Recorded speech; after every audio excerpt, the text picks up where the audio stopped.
Thank you for joining the podcast. This is part two of something we've been doing. It's an easy guide to adding life to your course opening, and this is going to talk about the course receipt and get ready to have your mind blown on this. Hello, I'm here with Raphael Guzman. He's an instructor here in New York, and he's developed a pretty nice little approach to which we can make into a video for filling out the class receipt. So show us, take it away, Raphael. Thank you, Brian. So I started off by scanning a New York State receipt. You can scan the receipt for your state if you like, and I added it to the PowerPoint. So it's a blank receipt. So I have people look at the receipt. This is it. It's on your table. It's on your desk. And then what I did was I go step by step how to fill out this receipt, step by step. So when I click my mouse, now this is in PowerPoint, my ID number pops in, and then I ask the participants to add it in. But notice that I whited out the receipt number because I had a participant one day say to me, there's a problem. My receipt number doesn't match the one on the screen. And it became a big deal. So I decided to wipe that out. Then you click the Customer's mouse always again. right, Raphael. I don't know. Customer's always right. And I told them, you gave me a great idea. People started saying to the participant, no, that's, everybody's complaining. So whiting it out? Now there's no more issues. Nobody's going to bring it up. Anyway, so then you click with the mouse again. And now my course identification number pops in. So I wait till everybody has it in. I ask them, do we have it? Do you see it? Check the person next to you. Make sure everybody has this number. It's very important. Then you see the pattern. Every time I click, the next item pops in. Then I click again, delivery agency code. That's my code, ZRJ, capital letters. And this part, I actually write in myself the night before. That way I don't have to worry about it. So the participants are actually checking if the information is correct. Next, I click and we get the date and time. I don't write this in because I may not get 40 people. I don't want to waste receipts. Then when I click again, my Mamaroneck Public Library pops in. Might be confusing for people, location name, and they may not know how to spell Mamaroneck. Anyway, I click again, and now for city, Mamaroneck. Some people might put something different. Then I get to the AARP member. So in that case, I have a red circle, and that alerts them. And I point to it with my finger. It's on the screen. And then I ask them if it's a yes or a no. And I tell them if it's a yes, and then I click, boom, I have a circle around where the membership number goes. And I pointed out, if applicable, if you don't have a card, don't worry about it. That's what I tell them. Then you click again, the amount collected. So I let them know, 25 if you're a member, 30 if you're not. Those are the amounts for New York. Now, for the next part, I've been told that people do strange things. They put different names. They put their birthday where it says current date, and they put current date where it's their birthday. So I took a license from the New York State website. So you can get a license from your state, and you can take a screenshot. And then I've added circles from the license to each rectangle. So let's click and see how that works. So there's the first circle, the name of the person, and I'm pointing to where it goes. And then in New York, I have to tell people that sometimes a license has a middle name, sometimes it has a middle initial. So I tell them, write it the way it appears on your driver's license. So in this case, Michelle is going to write Marie instead of just the letter M. And I click again, and this red circle and arrow disappears. And now I'm at gender, and then I'll briefly tell them to check mark their gender. And here it is. I was told that by date of birth, many people put the current date by accident.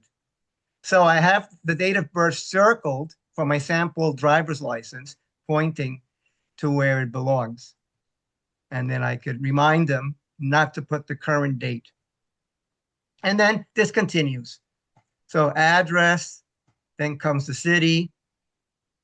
The state, I wrote that in myself, NY. The zip code, there's my circle from the driver's license. I put a circle by the phone number. And very important is the driver's license number. So I circled it on my sample license from New York State and an arrow to where that goes. Okay, then the last item I do is I circle the email and I tell them it's optional. However, and this is a however, if you write your email address, you're not going to get junk emails coming to your house, to your computers, to your phones. You're going to get an email in 33 months reminding you that you need to find me again and find out where I'm teaching the course. If, well, at the end of the 6.5 hours, you'll decide if you want to have me again in another 3 years. But for now, you can put your email address.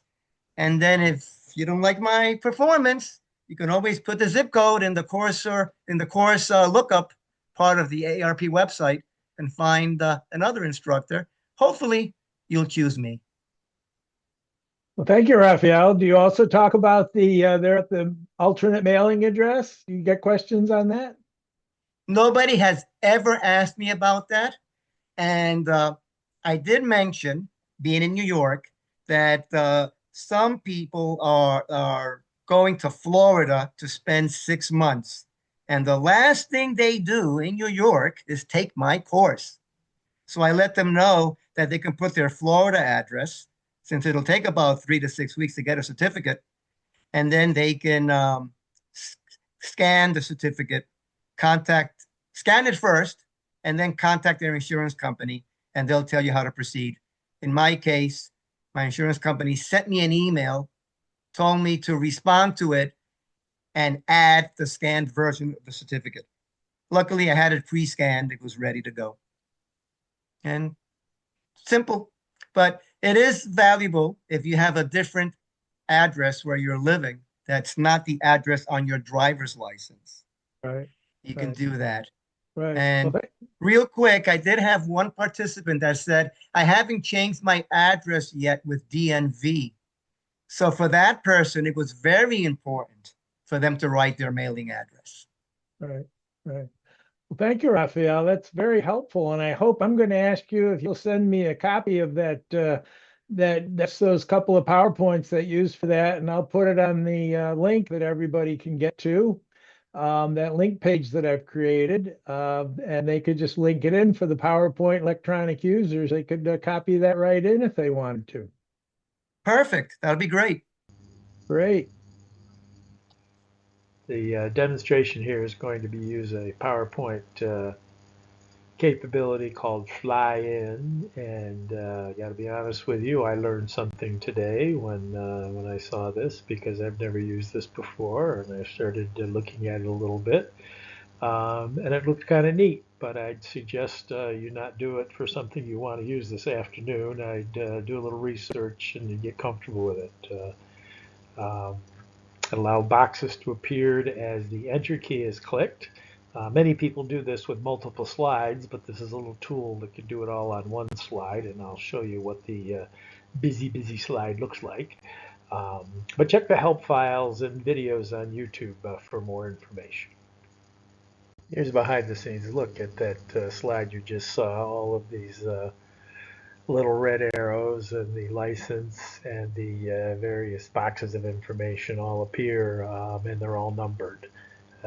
So that is what that fly-in tool would use. That's why I'm recommending that you might want to try it with 1 or 2 boxes before you try it with something this complex. But certainly you could go in and just change your information on this slide, which will be available on the Info Center. But I thought it would be interesting to see just how far one of these could go. Well, there you have it, a little bit of technology. Thank you very much, Raphael. That was very good, very interesting, and I think will help a lot of people in the future.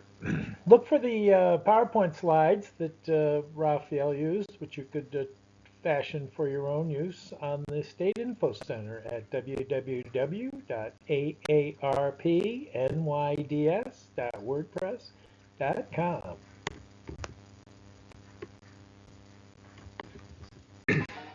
Thank you for joining our podcast. We hope you enjoyed it. If you have any questions or comments, please text us at 518-952-2216. Please make sure you subscribe so you can enjoy more of these. Thank you so much.